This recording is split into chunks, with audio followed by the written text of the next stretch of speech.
वर्तते।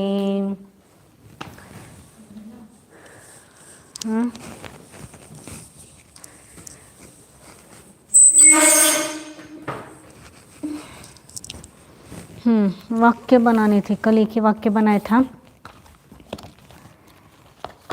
तीसरी विभक्ति चलाने के लिए आपको एक ही वाक्य, कल टाइम थोड़ा सा कम हो गया इसलिए थोड़ा ही बनाया कल तो। हिंदी के संस्कृत। तो उसमें से राम अपने शरीर रत्नों से सुशोभित करता ही वाक्य पूरा हो गया था। उसके बाद आगे का वाक्य है मनुष्य। 3-4 वाक्य दिखाएंगे, उसके बाद आपको करना है। फिर चतुर्थ संस्कृत के हिंदी बनाए थे, हिंदी टू संस्कृत। मनुष्य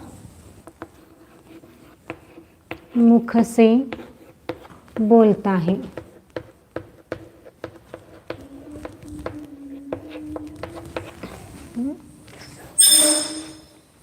तो मनुष्य मुख से बोलता है, कर्ता बोल, क्रियापद क्या है?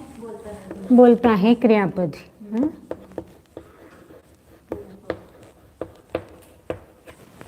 कौन बोल रहा है? कौन हो गया तो मनुष्य क्या हो गया? कर्ता। किसके द्वारा बोल रहा है? ये क्या हो गया? करण। इसमें कर्म नहीं है। हाँ, अब मनुष्य के लिए शब्द कौन सा आता है? नर। नर। हाँ। मुख के लिए शब्द कौन सा आता है? मुखम। क्रियापद आए क्या क्या आएगा? वद। कौन से गण का है? प्रथम गण का है। सब मिल गए, सभी शब्द मिल गए ना अभी तो। अब इसके बाद करता है तो इसकी विभक्ति कौन सी आएगी? तो कितने हैं मनुष्य? बोल एक है ना, तो एक वचन आए नरह। अब ये नरह है तो इसका क्या आएगा? वदती आएगा। ये भी प्रथम पुरुष एक वचन आया। अब ये मुखम है और यहाँ पर करण है। हाँ, तो करण मुखम शब्द की करण की कौन सी विभक्ति होती है? तृतीया। तो कितने हैं मुख? एक है तो एक वचन होगा। तो मुखम शब्द की तृतीया विभक्ति का एक वचन बोलो पहले। मुखम, मुखानी प्रथमा, मुखम, मुखे, मुखानी द्वितीया और एक है ना, इसलिए मुखेन। अब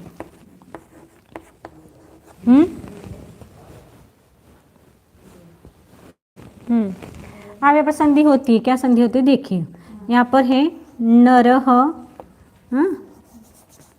नर, इसमें से अ निकाला, प्लस विसर्ग है और प्लस मुख शब्द है। विसर्ग के पूर्व में अ है और आगे मृदु व्यंजन है, तो विसर्ग का क्या बनता है? ऊ बनेगा और प्लस मुखेन, तो इसका क्या बनेगा पूरा? अ प्लस उ बरोबर नर, प्लस अ प्लस उ बरोबर ओ, प्लस मुखेन।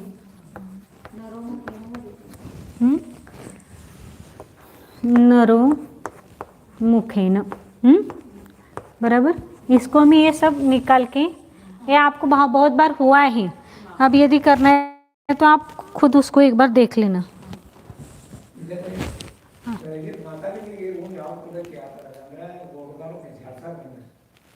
ನನ್ನ ಕಡೆ ಹಚ್ಕೊಡಿರಿ ಅವ್ರು, ನಾ ಕರಿಕದೇನ ಹೇಳ್ರಿ.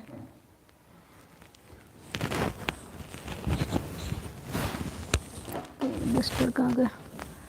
ऑनलाइन अब बंद भी नहीं कर सकते। लावली।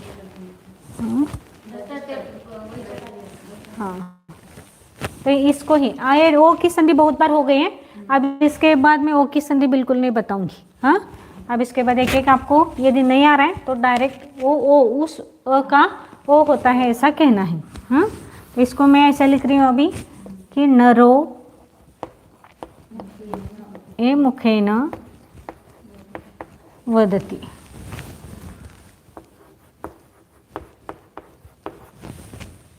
नरो मुखेन वदति पूरा वाक्य हो गया। यानी पहले तो विसर्ग संधि करके, यानी संधि छुड़ा के बोलो तो नरह मुखेन वदति, और संधि कर लिखते समय नरो मुखेन वदति बनेगा। आगे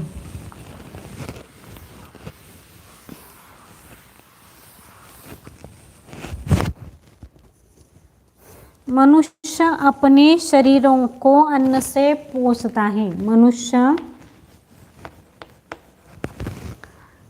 अपने शरीरों को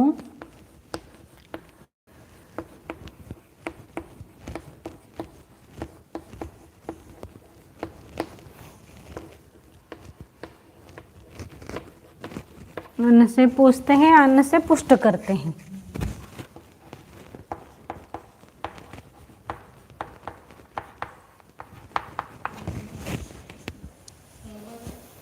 बहुत सारे हैं, बहुत सारे हैं। कर्ता कौन है? हाँ, इसमें मनुष्य, मनुष्य कर रहा है ना। क्रिया कौन कर रहा है? मनुष्य। मनुष्य क्या हो गया? क्या क्रिया कर रहा है वह? पुष्ट क्या हो करनी, क्या हो गया? क्रियापद। अब किसको कर रहा है? पुष्ट करना। यह क्रिया किस पर समाप्त हो रही है? शरीर पर। तो अपना शरीर हो गया कर्म। और किससे ये कर रहा है? अन्न से कर रहा है। तो ये क्या हो गया? करणीय तृतीय विभक्ति। अब इसको आपको पता है कर्ता की कौन सी विभक्ति होती है? कर्म की कौन सी होती है? कर्म की द्वितीय। और अन्न से करण की। तो अब यहाँ पर मनुष्य कितने हैं? तो मनुष्य के लिए शब्द कौन सा आया? हाँ, नरह। नरह ये संस्कृत शब्द है। शरीर के लिए कौन सा शब्द आया? देहम है। स्वदेहम करना पड़ेगा, स्वदेहम। अब अन्न के लिए मूल शब्द क्या है? अन्नम। नपुंसकलिंग शब्द है ना। और पुष्ट करने के लिए हाँ, सब गलती की है वो आपने, वो तुष तुष तुष करके पेपर में। तुष ने पुष्ट शब्द है संतुष्ट करने के लिए, पुष्ट करने के लिए। पोषते है पुष्ट करना, पुष्ट धातु। पुष्ट धातु है कौन से गण का है? चतुर्थ, चतुर्थ गण। बराबर। आप सबके लिए शब्द मिल गए। हाँ, अब कर्ता, कर्ता है ना, तो कर्ता बहुवचन है। इस शब्द की बहुवचन करो, नरा। हाँ। अब अपने शरीरों को, कितने शरीर हैं? हाँ, स्वदेहम में स्वदेह शब्द है ना, वो तो देह पुल्लिंग शब्द है। मैंने वो कर्म ही लिख दिया डायरेक्ट। तो कितने शरीर हैं? तो कर्म की कौन सी विभक्ति होती है? द्वितीय। द्वितीय का कौन सा वचन? बहुवचन। तो स्वदेह का द्वितीय विभक्ति का बहुवचन क्या होता है? बोलो उसको। देह, देहौ, देहा प्रथमा, देहम, देहौ, तो देहान, स्वदेहान। अब अन्न से करण। हाँ, तो अब ये अन्नम मूल शब्द है। अब ये नपुंसकलिंग है, उसकी तृतीय विभक्ति करो। अन्नम, अन्ने, अन्नानि प्रथमा, अन्नम, अन्ने, अन्नानि द्वितीया, अन्नेन, अन्नाभ्याम, अन्न ही। अब यहाँ पर एक वचन है, बहुवचन दोनों भी चल सकते हैं। मैं एक वचन ले रही हूँ यहाँ पर, अन्ने न। हाँ, अब पुष है। अब कितने हैं? कर्ता बहुवचन है, तो क्रियापद भी। तो पुष का बहुवचन क्या होता है? प्रथम पुरुष का पुष्य, पुष्यंती। बराबर। अब यहाँ पर संधि होती है क्या कहीं पर? तो यहाँ पर संधि क्या है? न है। ये तो हाँ, यहाँ पर होगा क्या? ये स है। और यहाँ पर विसर्ग के आगे स आया। मृदु ये कठोर है, कठोर है ना। तो एक संधि पीछे भी आपको लिखवा क्या है? विसर्ग के आगे श श स हो। हाँ, परीक्षा में शायद जब वो पूरा सा होता है ना तब आधा सा हो जाता है। इसमें तो आधे सा है। हाँ, या नहीं, विसर्ग के पश्चात हाँ श श अथवा स हो तो विसर्ग वैसा का वैसा रहता है। वैसे भी कठोर व्यंजन है इसलिए वैसा की वैसा रहेगा।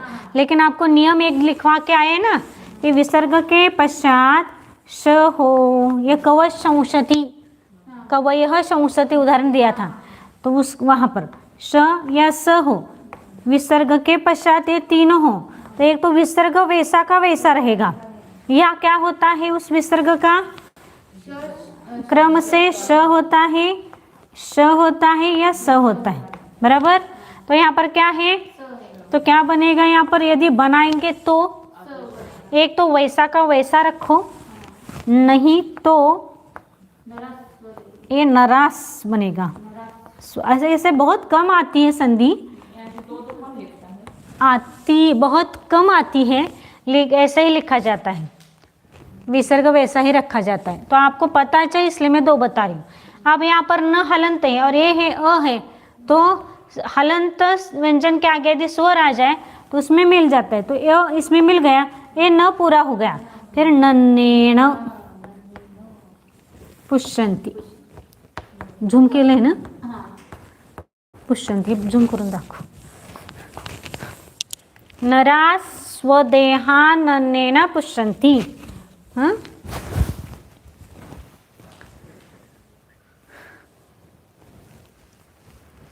आगे ये अपवादात्मक सूत्र है वैसे, लेकिन वो बहुत बहुत रेयर केस में आता है।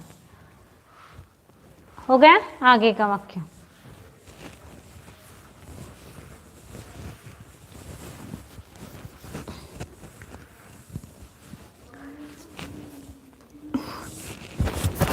वे अपने मस्तकों से भार को वहन करते हैं, यानी वे सब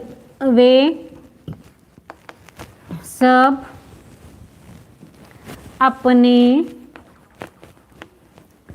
मस्तकों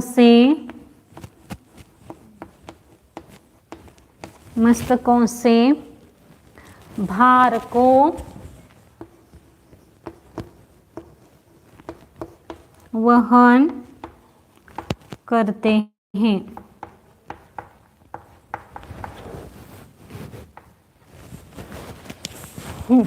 क्रियापद क्या है, वहन करते हैं क्रियापद। कर्ता कौन वहन कर रहा है, वे सब हो गए कर्ता। क्या है, वहन यह क्रिया किस पर समाप्त हो रही है, भार पर, तो भार हो गया कर्म। अब अपने मस्त किसके द्वारा वो भार को वहन कर रहे हैं, मस्तकों से, ये हो गया करण। कर्ता की विभक्ति तृतीया, करण की तृतीया और कर्म की द्वितीया, और क्रियापद किसके अनुसार, कर्ता के अनुसार। तो कर्ता यहाँ पर इसके लिए वे सब के लिए कौन सा शब्द आता है, ते। अब मस्तक के लिए कौन सा शब्द आएगा, शीर्षम शब्द आया, नपुंसकलिंगी। भार के लिए भारह, हाँ, और वहन करने के लिए वह धातु आता है, वह कौन से गण का है, प्रथम गण का है। अब ते तो वैसे ही लिखो।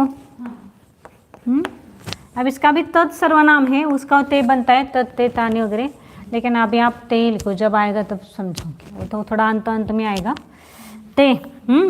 अब शीर्षम है, हाँ। अब यहाँ पर कौन से, अपने मस्तकों से, तो करण है, तो तृतीय विभक्ति करनी पड़ेगी।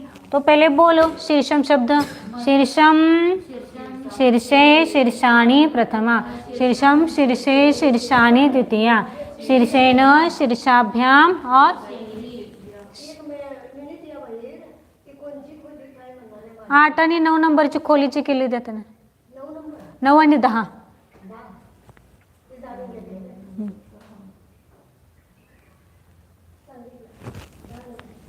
शीर्षम, तो इसका बहुत सारे हैं ना, तो क्या होगा इसका, शीर्षम शब्द का शीर्षैहि, हाँ स्वशीर्षैहि, अच्छा ये वो रहेगा स्वशीर्षैहि। भार, अभी ये क्या है, ये भार, ये नहीं है, ये बाण चिन्ह है यहाँ पर।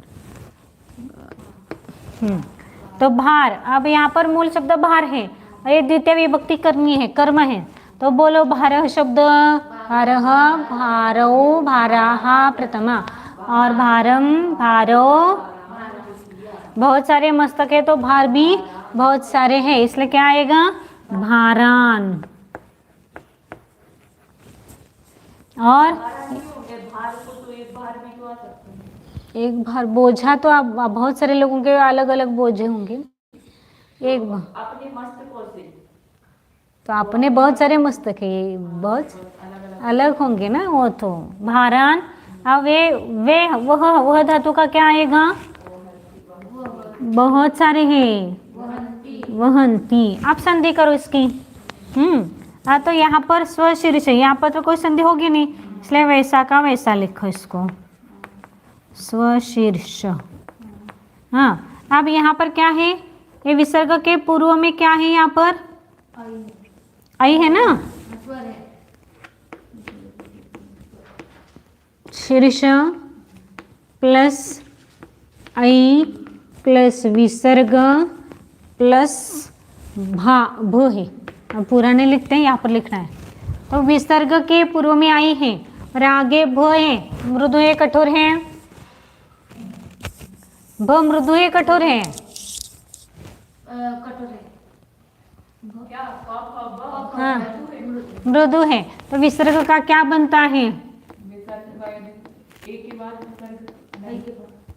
विसर्ग के बाद मृदु व्यंजन हो तो विसर्ग के बाद मृदु व्यंजन। विसर्ग के पूर्व में अ आ को छोड़कर कोई भी स्वर हो और विसर्ग के पश्चात स्वर अथवा मृदु व्यंजन हो तो विसर्ग का, हाँ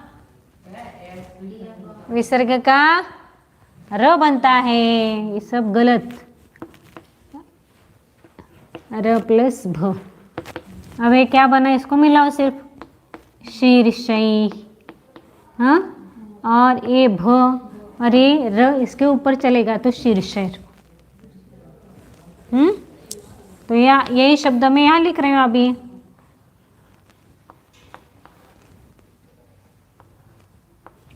भारान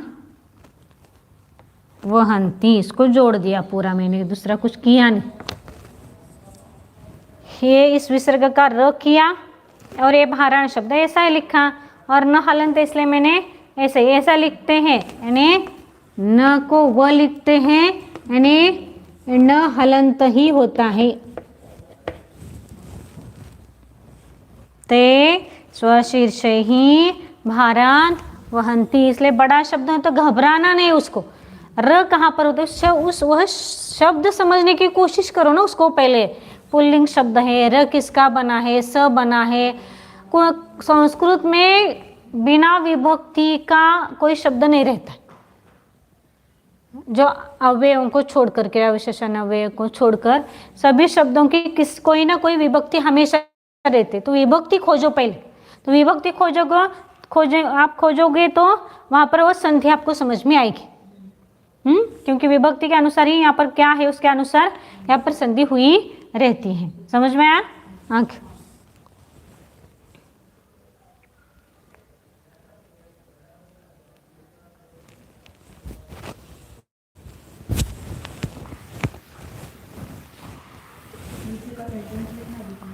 हाँ लिखो ना।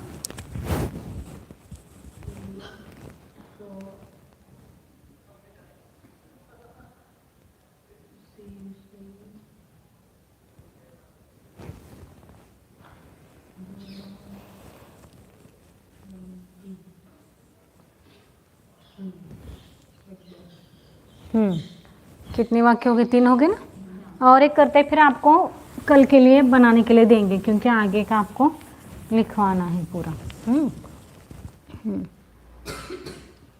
क्या है? हरि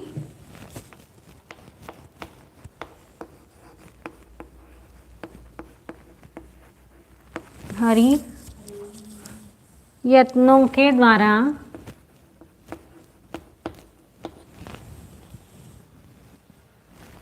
ऋषि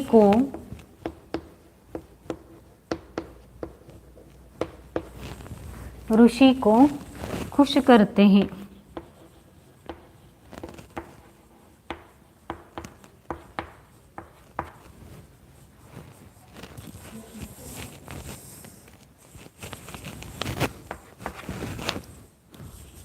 यत्न ने प्रयत्न। हाँ, खुश खुश करते हैं या क्या है? क्रियापद। हाँ, अब कर्ता कौन है? कौन खुश कर रहा है? हरि। हरि क्या हो गया? कर्ता। कर्ता की कौन सी विभक्ति होती है? प्रथमा। किसको खुश कर रहा है? खुश करना यह क्रिया किस पर समाप्त हो रही है? ऋषि पर। तो ऋषि हो गया। कर्म की कौन सी विभक्ति होती है? अच्छा, अब यत्नों के द्वारा। तो यत्नों के द्वारा यह किसकी कौन सी विभक्ति होगी? ये किसके द्वारा काम कर रहा है? तो यत्नों से कर रहा है, यानी प्रयत्न पूर्वक कर रहा है। तो ये हो गया करण। करण की कौन सी विभक्ति होती है? तृतीय। अब वचन डालो अपना अपना। तो कर्ता कितने हैं यहाँ पर? खुश करते हैं, एक है ना। हरि खुश करता है, तो हरि शब्द है। मूल शब्द क्या है? हरि ही। इस यत्न के लिए कौन सा शब्द है? यत्न। ऋषि के लिए कौन सा शब्द आता है? यति। अच्छा, ऋषि भी लिखो, यति है। और कुछ करने के लिए तो कुछ करना है, प्रीण। कौन से गण का है? अब लगाओ इनकी संस्कृत शब्द मिल गए। अब विभक्ति लगाओ। अब एक वचन, ये कर्ता की विभक्ति प्रथमा है, तो प्रथमा का एक वचन क्या होता है? हरि शब्द का हरि ही बना। अब ये यत्न है। हाँ, तो यत्न की तृतीय विभक्ति करनी है। तृतीय विभक्ति कितने हैं?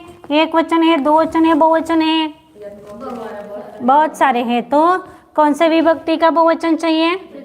तृतीय विभक्ति का बहुवचन। तो बोलो, यत्नः, यत्नौ, यत्नाः प्रथमा, यत्नम, यत्नौ, यत्नान् द्वितीया, यत्नेन, यत्नाभ्याम, यत्नैः। यत्न शब्द की तृतीया यत्नैः।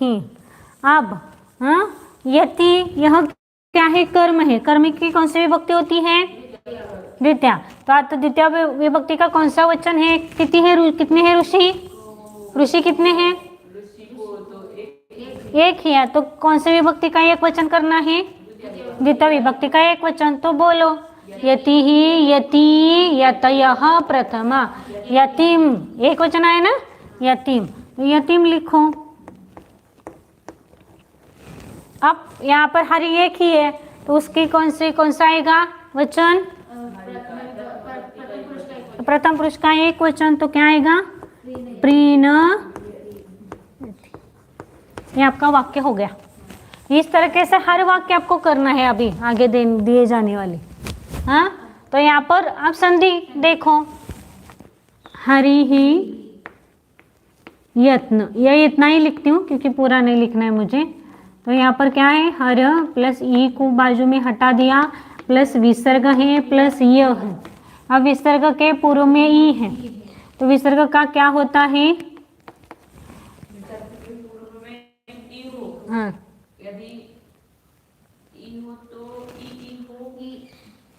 विसर्ग के पूर्व में अ आ को छोड़कर कोई भी स्वर है तो विसर्ग का आप भी बताया था र होता है। अ आ को छोड़कर कौन सा स्वर है यहाँ पर? ये। तो फिर क्या हो गया? अ आ को छोड़कर कौन से उदाहरण चाहिए ना? अ आ को छोड़कर यानी ई हो, ऊ हो, रू हो, रू हो। हाँ, तो ए हो, आई हो, सब आएगा ना उसमें। तो सब क्या आएगा? यहाँ पर ई है, तो इस विसर्ग का क्या करेंगे? र। और ये अब इसको मिलाओ, हरी। अब ये र इसके ऊपर चढ़ेगा, हरियर। आप पहले इसको लिखती हूँ मैं, हरियर यत्न। हाँ, अब इसके आगे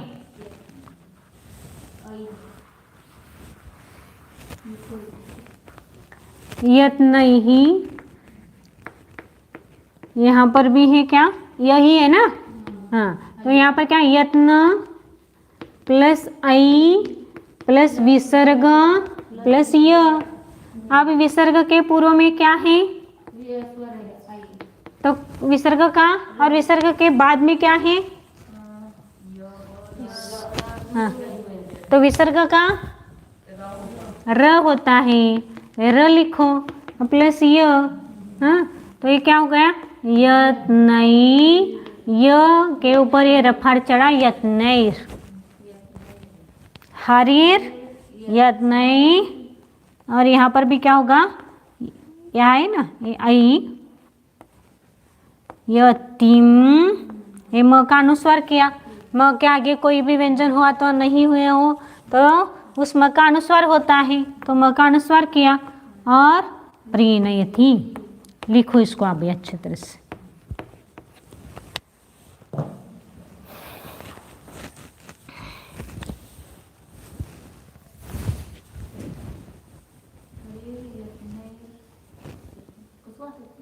हरिर, ये हरि ही यत्न ही यतीम। लिखते समय ऐसा लिखो।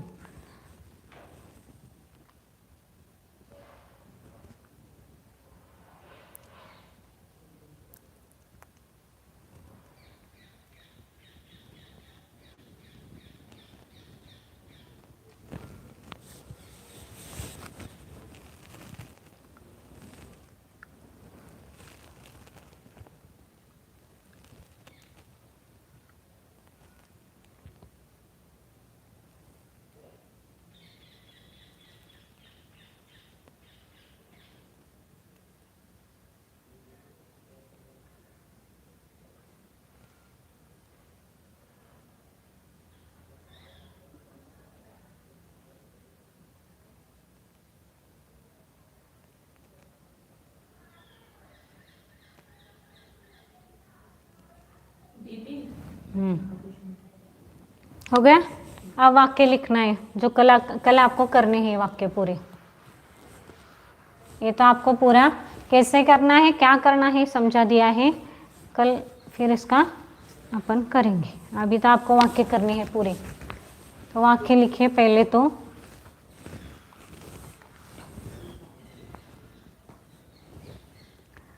राजा बख्शिशों से खुश होते हैं। राजा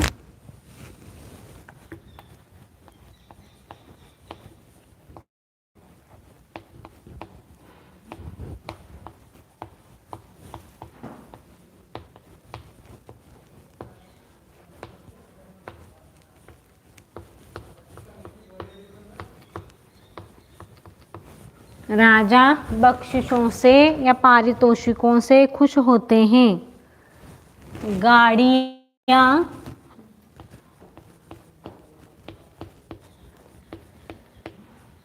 यंत्रों से चलती हैं। ये क्या लिखा? बख्शिश, बख्शिश मतलब पारितोषिक। पारितोषिक है ना क्या? इनाम, इनाम। हाँ, इनामों से लिखो यहाँ पर, यदि बख्शिशों से आपको समझ में नहीं आ रहे तो।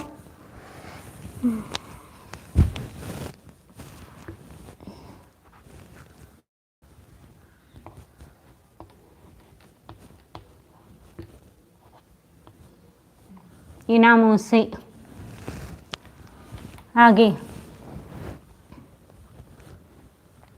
ब्राह्मण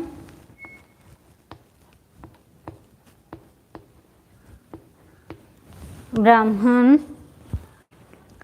दो सूक्तों के द्वारा, दो सूक्तों के द्वारा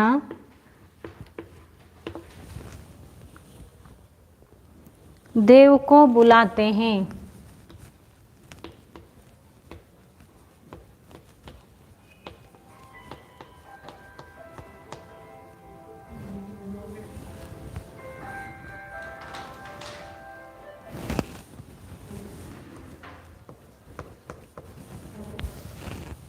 आगे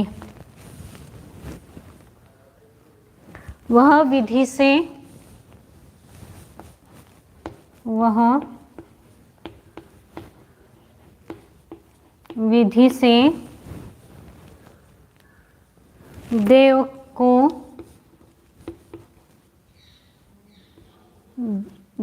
को पूजता है। आगे, मनुष्य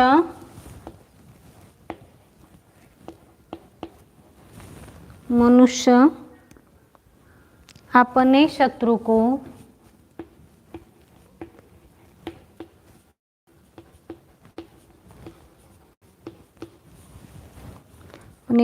को तलवार से मारता है।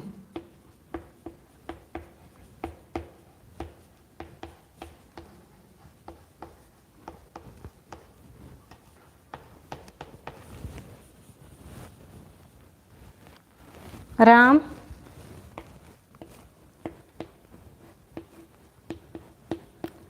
सारथी के साथ जाता है।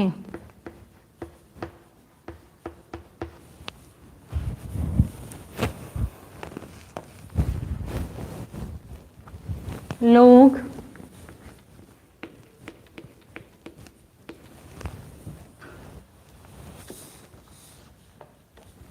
बहुत रत्नों से भी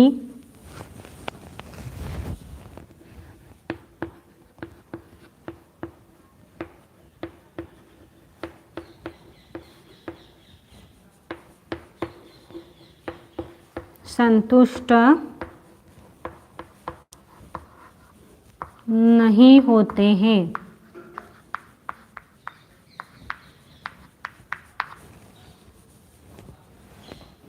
आगे, हम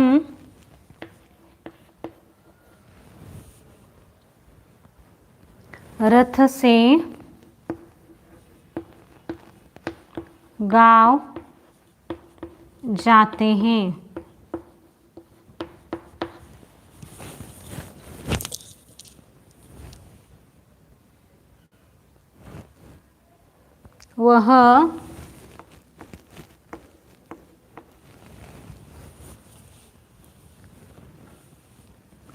वह देवों को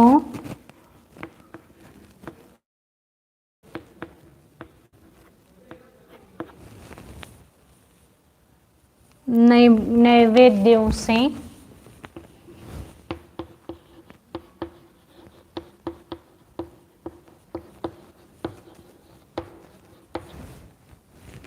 खुश करता है।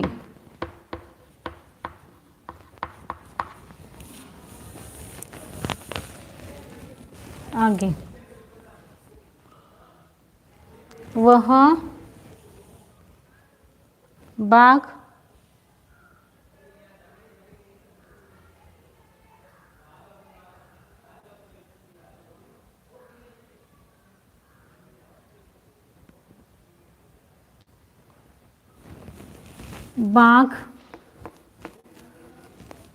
मांस के द्वारा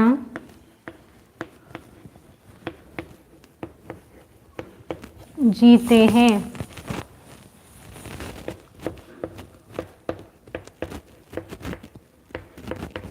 एक नियम रह गया है, कल बताते हैं। अब वह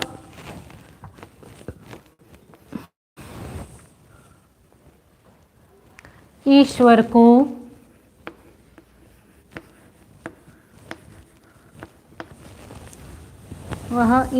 को मन से स्मरण करता है। वह करता है।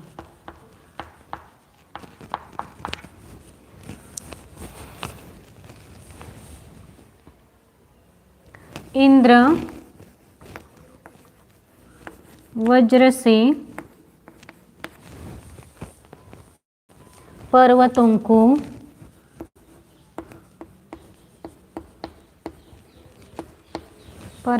को मारता है।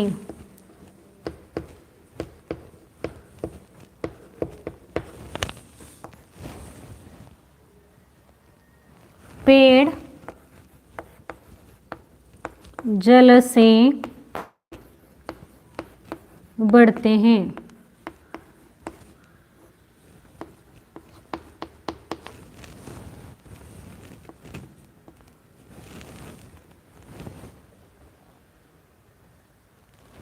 जब पेड़ जल से बढ़ता है, एक वचन लिखना, बढ़ते नहीं, बढ़ता है। आगे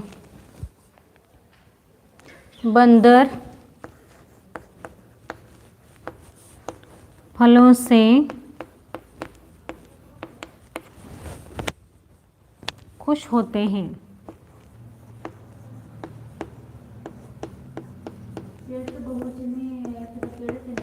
हाँ, एकच बहुवचन इथे. पेट जल से बढ़ता है, एकच वाढतो असं एक लावलं चालते. एक वचन बहुवचन चालते. वसंत ऋतू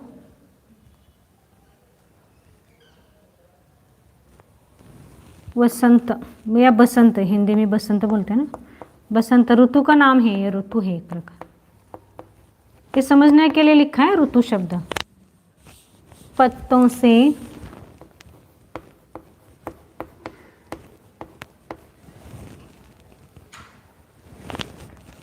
से वृक्षों को सुशोभित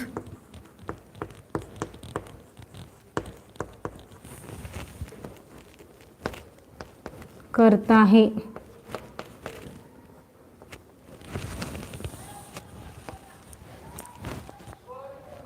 तालाब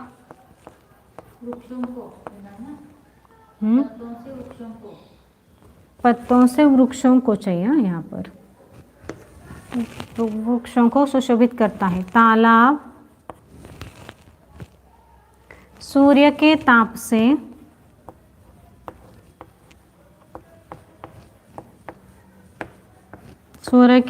से सूखते हैं.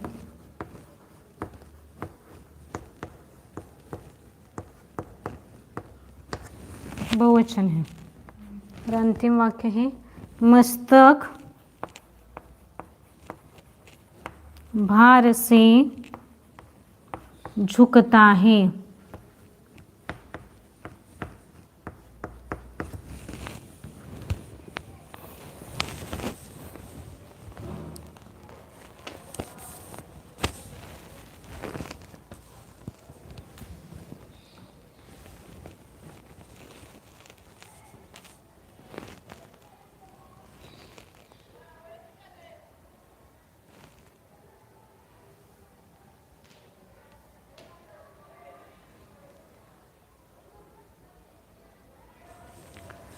एक बार पढ़ रही हूँ वाक्य, काटी कुटी के लिख.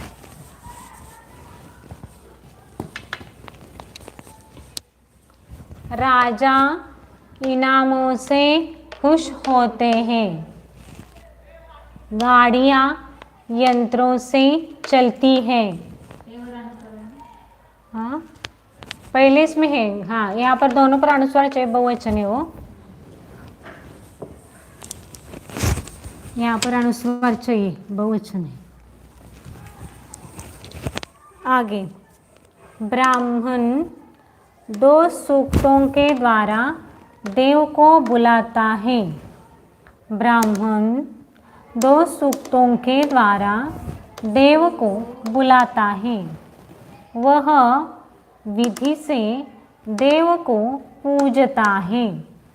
मनुष्य अपने शत्रु को तलवार से मारता है. राम सारथी के साथ जाता है. लोग बहुत रत्नों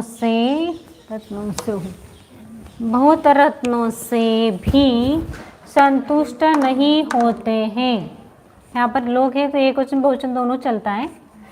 हम रथ से गांव जाते हैं. वह देवों को नैवेद्यों से खुश करता है. बाघ मांस के द्वारा, मांस से हो गया था, मांस के द्वारा, वाघ मांस के द्वारा जीते हैं। बहुत सारे बाघ हैं, बाघ मांस के द्वारा जीते हैं। यहाँ पर भी अनुस्वार चाहिए हिंदी का।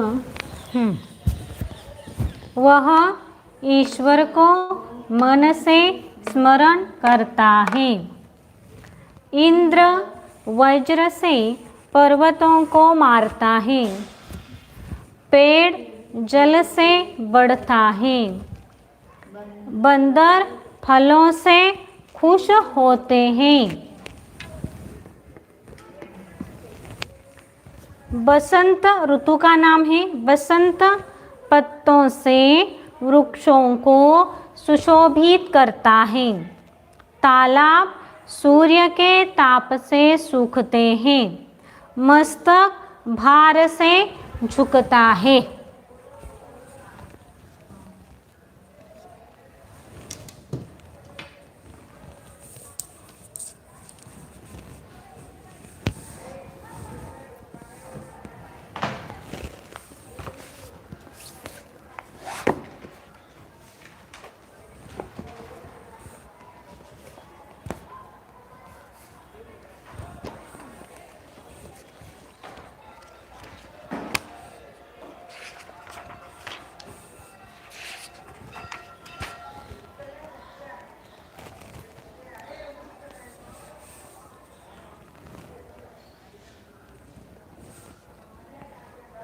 खाली वरती करून दाखव.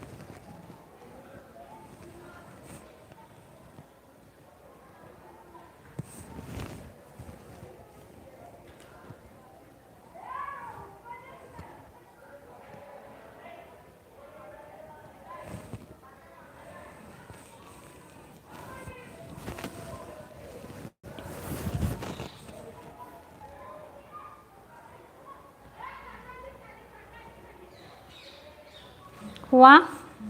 अब आपके प्रश्न पत्रिका चेक करनी है, उत्तर पत्रिका, प्रश्न पत्रिका नहीं. तो उसमें पहले तो पहला क्वेश्चन, अरे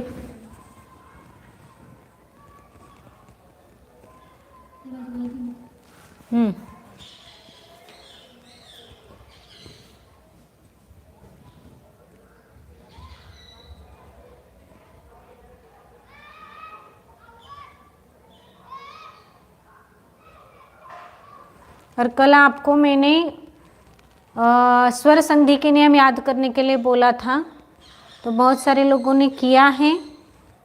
तो उसको आप एक बार, ये प्रश्न पत्रिका आपकी हो गई ना पूरी, उसके बाद आपके वो लिए जाएंगे जो याद किया है उसको.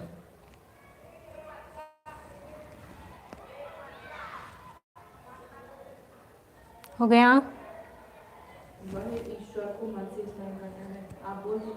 वह ईश्वर को मन से स्मरण करता है.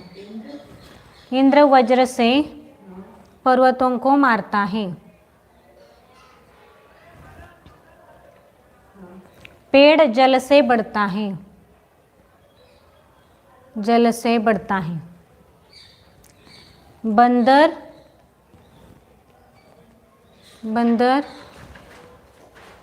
फलों से खुश होते हैं.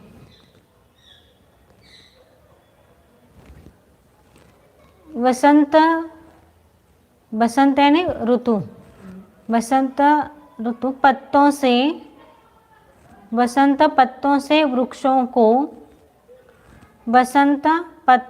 वृक्षों को सुशोभित करता है.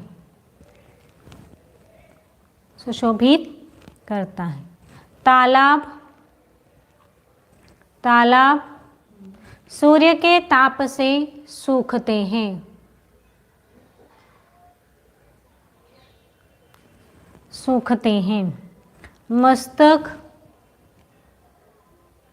मस्तक भार से झुकता है.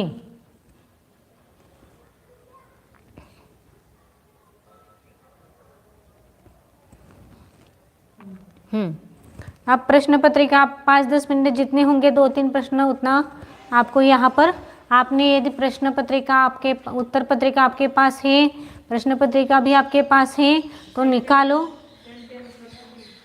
नहीं, वो तो पूरा बताना पड़ेगा। पहला प्रश्न था रिक्त स्थानों की पूर्ति कीजिए।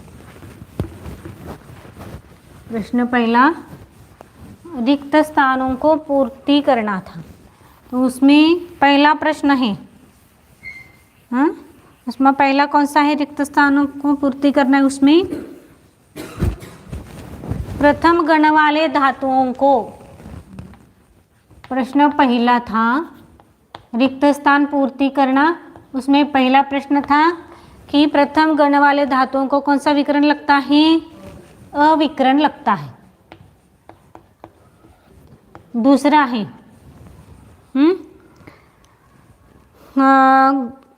डॉट डॉट डॉट गण वाले धातुओं को गुण या वृद्धि नहीं होते।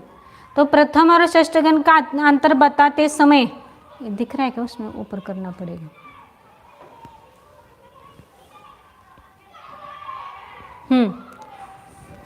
तो प्रथम उत्तर क्या आएगा? प्रथम गण के धातुओं को कौन सा विकरण लगता है? अ। अब किसमें गुण अथवा वृद्धि नहीं होती है? तो पहले भी बताया था कि प्रथम गण के धातुओं को भी अविकरण लगता है और षष्ठ गण के धातुओं को भी अविकरण लगता है। हाँ, तो इसमें क्या अंतर है? तो उस दिन बताया था कि प्रथम गण के धातुओं को अविकरण लगाने के पूर्व में गुणत्व वृद्धि होती है और षष्ठ गण के धातुओं को अ लगते हुए भी गुणत्व वृद्धि नहीं होती है। तो यहाँ पर मूच है षष्ठ गण का, उसको अविकरण लगा तो मुंह का मोच नहीं बना। लेकिन बुध है, प्रथम गण का धातु है, बुध प्लस अ, ये प्रथम गण का धातु है, इसलिए इसका क्या होता है? बोध बनता है। ऊ का गुण ओ होता है, तो ये बोध बना। लेकिन यहाँ पर मूच नहीं बनता है, वो मुच ही रहता है। मुच मुंच है ना, चलाते समय इसको मुच धातु का मुंच बनाते हैं, तो ये क्या होगा? मुंच है अ, इसमें अ लिखो, अरे मुंच ही बनता है। इसलिए आपको ये ध्यान में रखना है। यहाँ पर बुध का बोध जैसे बना, से मुच का मुंच नहीं बनता है। हाँ, तो मुंचत ही बनता है ये, इसलिए इसको गुण अथवा वृद्धि षष्ठ गण के धातुओं को होता नहीं है। क्या उत्तर क्या चाहिए? षष्ठ। किसी ने षष्टम लिखा है तो षष्टम नहीं बनता है, संस्कृत में षष्ठ ही लिखना है। तीसरा है संस्कृत भाषा में कौन से दो पद होते हैं? तो वहां पर शुरुआत में मैंने बताया था कि पद दो होते हैं। प्रत्यय दो प्रकार के हैं, परस्मैपदी और आत्मनेपदी। हम जो अभी लगा रहे ती त संति, ये सब परस्मैपदी प्रत्यय हैं। तो प्रत्यय दो प्रकार के हैं, परस्मैपद और आत्मनेपद।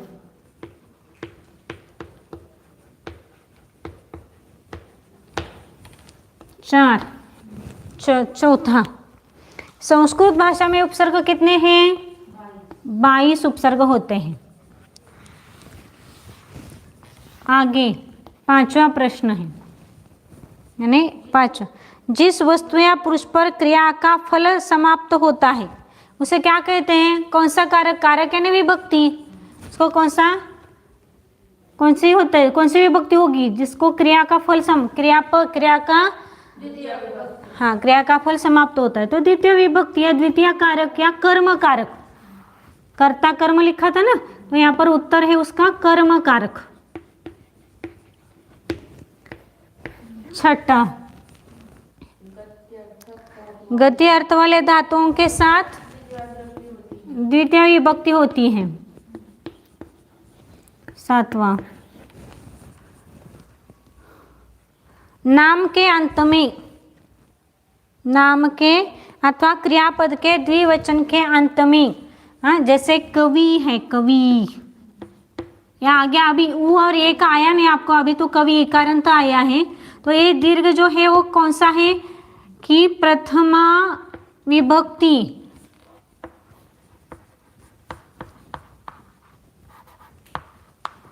प्रथमा विभक्ति और द्वितीय विभक्ति का कौन सा वचन है? ये द्विवचन है ना? कवि ही कवि, दोनों प्रथमा द्वितीय विभक्ति का कवि आता है। तो वहां पर लिखा था क्या कि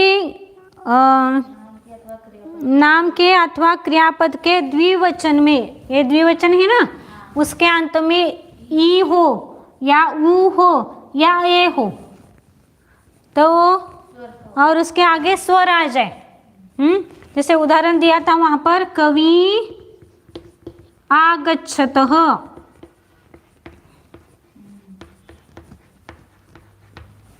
यहाँ पर संधि ई यन संधि होनी चाहिए थी। ई वो रोल रो, इनके आगे स्वर आने पर यण संधि होती है, लेकिन यहाँ पर वो संधि नहीं करनी है। तो यहाँ पर उत्तर क्या है उसका? संधि नहीं करनी है, नहीं चाहिए। समझ में आया नियम? आगे कर्ता की कौन सी विभक्त होती है? हाँ, ये कर्ता की प्रथमा विभक्ति होती है। आगे अभितः परितः, इनके साथ द्वितीय विभक्ति होती है। 10 आखिर के, ये एक ही स्वर संधि का नियम है। आखिर के 4 स्वरों को छोड़कर, आखिर के यानी कौन से 4 स्वर हैं? ए, इसलिए जो लिखा है ना उसको एक बार आप स्लेट पर लिखते हैं क्या बोला है उसके, तो आपको समझ में आता है। आखिर के 4 स्वर हैं ये, आई, ओ और औ। हाँ, इनको छोड़कर, हाँ, इनको छोड़कर ह्रस्व अथवा दीर्घ, इनको छोड़कर यानी अ आ, ये दोनों आएंगे ना। अ के आगे आ आया, या ई के आगे ई आया, या ऊ के आगे ऊ आया, हाँ, रू के आगे रू आया। तो इनके आगे आया तो क्या होगा? अ प्लस आ, तो क्या बनेगा? आ यानी ह्रस्व, दीर्घ वर्ग, क्या बोलते हैं उसको, दीर्घ बनाया ह्रस्व, तो कौन सी संधि है? दीर्घ संधि है। यदि आपने वहां पर लिखा है तो इसका नाम लिखो दीर्घ संधि, या ऐसा भी आए आ प्लस अ तो भी आ ही बनेगा। खडोगे तिथलं सर? नाही, गे संपले।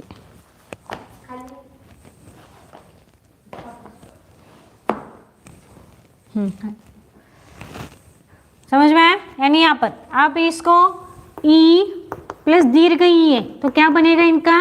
दीर्घ ई, या दीर्घ ई के आगे ई आया तो भी दीर्घ ई बनता।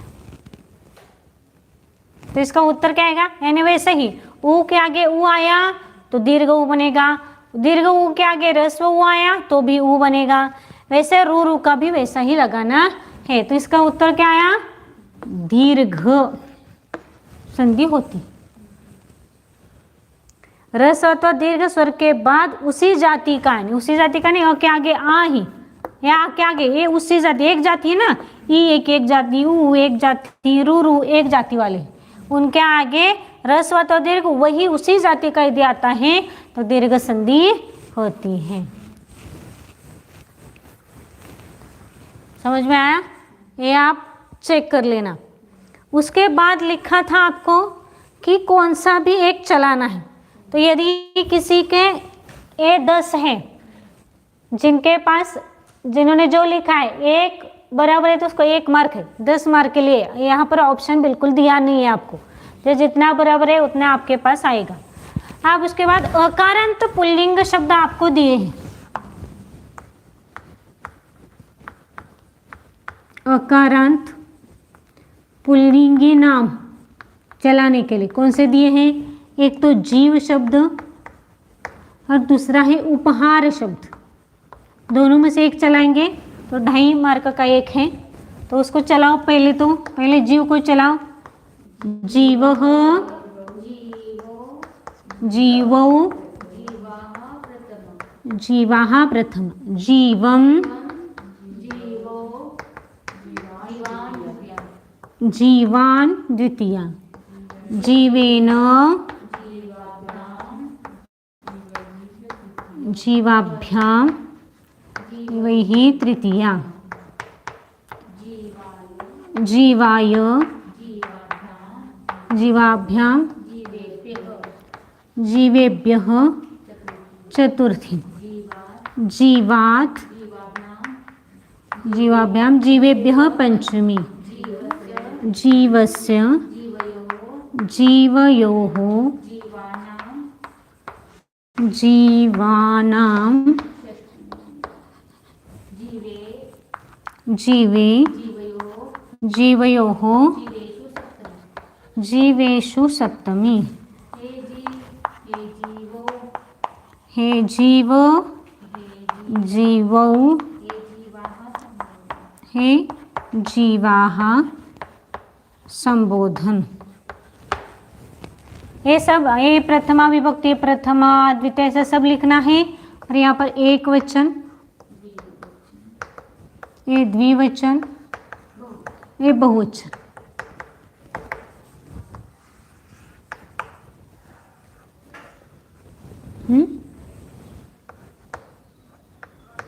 ऐसे पूरे लिखे, जिन्होंने लिखा है जो बराबर होगा तो 2.5 दोनों में से एक, इसके जैसे ही, जीव के जैसे ही उपहार शब्द चलाना है। उपहारः, उपहारौ, उपहाराः प्रथमा, उपहारम्, उपहारौ, उपहारान् द्वितीया, उपहारेण। अब यहाँ पर न कौन सा आएगा? उपहारेण आएगा ना। तो उपहार शब्द जहाँ है तो उपहारे न आएगा, न। क्यों? रू र श का नियम आया ना, तो याद रखना है। तो वहां पर न का न बनता है। रू र श के आगे न आने पर न का न होता है। या बीच में स्वर हो, कंठ व्यंजन हो, प वर्ग हो, अथवा ल को छोड़कर अंतस्थ वर्ण हो, अथवा ह हो। हाँ, तो यदि ऐसा होता है तो वो न का न बनता है। ये नियम मैंने पहले बताया है। अभी आप एक बार लिखो, और जहाँ एक खो जो नहीं समझ में आए तो मुझे बोल देना, एक बार फिर से वापिस समझाएंगे। उपहारेण, उपहाराभ्याम, उपहारैः, उपहाराय, उपहाराभ्याम, उपहारेभ्यः चतुर्थी, उपहारात्, उपहाराभ्याम, उपहारेभ्यः पंचमी, उपहारस्य, उपहारयोः, उपहाराणाम, यहाँ भी न का न आएगा। उपहारे, उपहारयोः, उपहारेषु सप्तमी। हे उपहार, हे उपहारो, हे उपहारः संबोधन। इस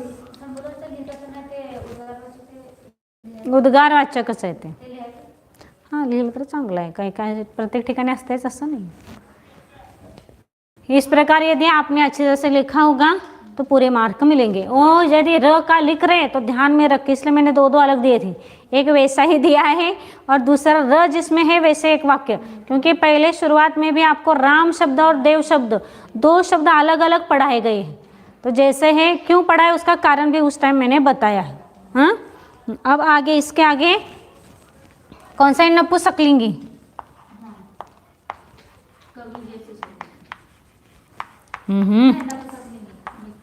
वनम जैसे चलाएंगे इसको। तो क्या आएगा यहाँ पर? मित्र शब्द, पाप शब्द दिया है ना, मित्र ही लिखो अभी तो। हाँ, तो क्या होगा? मित्रम, मित्राणि प्रथमा, ये प्रथमा है ना। और द्वितीय का आएगा मित्रम ही, मित्रे, मित्राणि द्वितीय। अब आगे का सब इसके जैसे चलाना है, इसलिए आपको कितना सरल था। एक आपने जीव चलाया तो उसके जैसे मित्र चलाना है। तो मित्रे, मित्रेण, अब यहाँ पर भी र आया है तो मित्रेण बनेगा।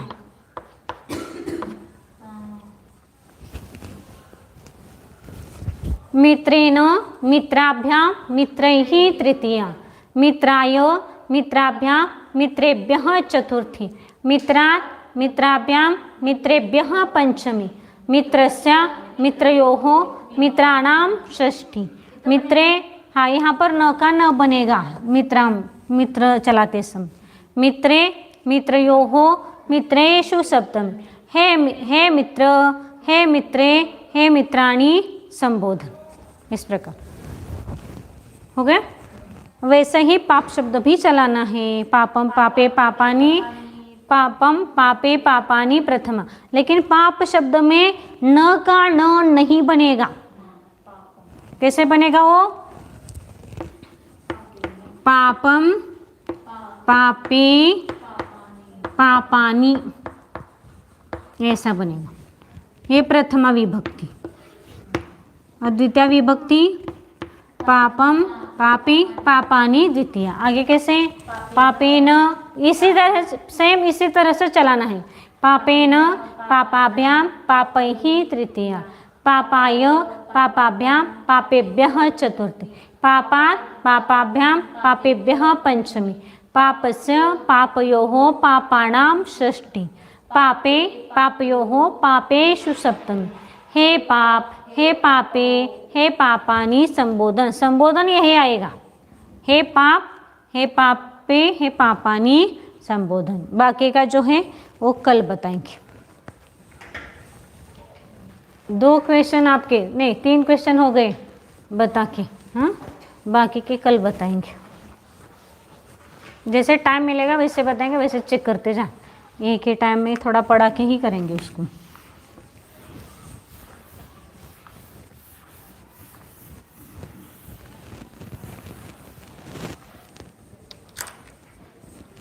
आज की क्लास यही खत्म होती है अपनी।